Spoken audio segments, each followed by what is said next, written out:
All right, let's just jump right in. We all spend our lives making decisions, from what to have for breakfast to huge career moves. But how do you really know if you made a good decision? I mean, the obvious answer, right? You just look at the result. If it worked out, it was a good decision. If it didn't, it was a bad one. Well, today we're going to tear that idea apart and see why focusing on outcomes can actually be a terrible way to learn. And this quote, this really gets to the heart of it. When outcomes dominate, learning stops. Just let that sink in for a second. It's a pretty bold claim, isn't it? It suggests that our default setting, judging our choices by what happens in the end, might actually be the very thing preventing us from getting any smarter. So yeah, let's definitely unpack that. And this leads us right into what we can call the outcome trap. And you know exactly what this is because we all fall into it.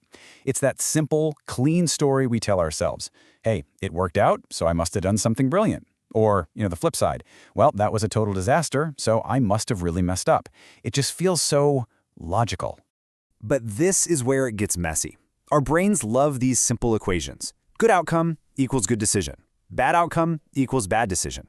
But the reality is just so much more complicated. You know this is true. A totally reckless gamble can lead to an amazing outcome through pure dumb luck. And a brilliant, thoughtful, well-researched decision can still crash and burn because of something totally outside your control.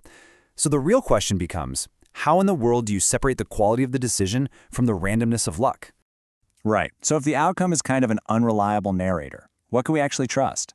Well, this is where we have to get really sharp about the difference between the decision itself and what happens after the decision.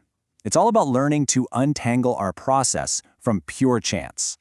So what even makes a decision good then? If it's not the result, what is it?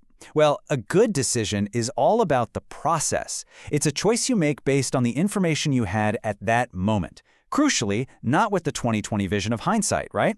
It's a decision that looks uncertainty right in the eye, that avoids building a whole plan on really fragile, shaky assumptions, and, this is so key, it's a choice that tries to keep your options open whenever possible. It's not about being a psychic, it's about being smart with what you know and what you don't know. But let's be real, thinking this way is hard. It's uncomfortable because it forces us to admit we don't have full control and that we have to live with uncertainty. Judging by the outcome is just easier.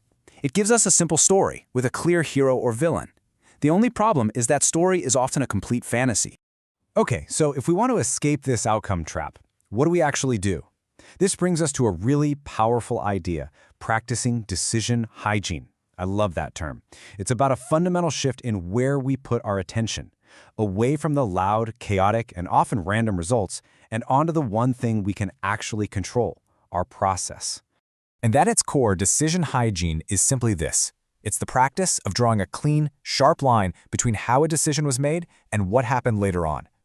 Think of it like you're a detective for your own thought process. You're analyzing the clues of your reasoning, but without letting yourself be biased by knowing how the movie ends. And this is the best part.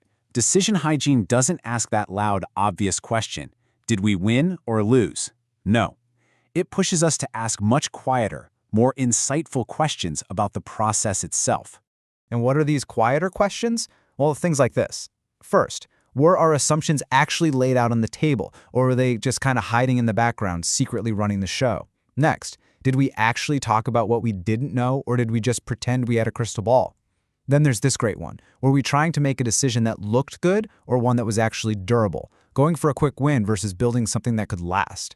And maybe the most telling question of all, knowing only what you knew back then, would you make the same choice again? An honest yes to that, even after a bad outcome, is the mark of a clean process. And this really nails it. In uncertain environments, which, let's face it, is most of life, clean decisions matter so much more than clean results. Why? Because the goal isn't to create some magic formula that guarantees success. That's impossible. The goal is to build a process that reduces regret, a process that helps you stand firm even when things get messy. So where does this leave us? Well, the point here isn't to give you a 5-step plan for perfect decisions. That would miss the entire point. Instead, the real value is in changing the questions we ask ourselves. So we're going to end with just a few questions worth holding on to help you reflect on your own process. First one, just think about it for a second. Which of your past decisions, in your career, your life, whatever, are judged by you or by others only by how they turned out? And now for a more challenging one. Where has success, maybe a lucky break, hidden some poor decision-making? Where might you have gotten away with one, and what process flaw did that good outcome help you ignore? It's a tough question, for sure. And finally, looking forward, what would cleaner decisions actually look like for you when you're facing the unknown? Not perfect decisions, not guaranteed wins, but decisions that are more thoughtful, more resilient, and more honest about the world as it really is. Now that is a question worth holding on to.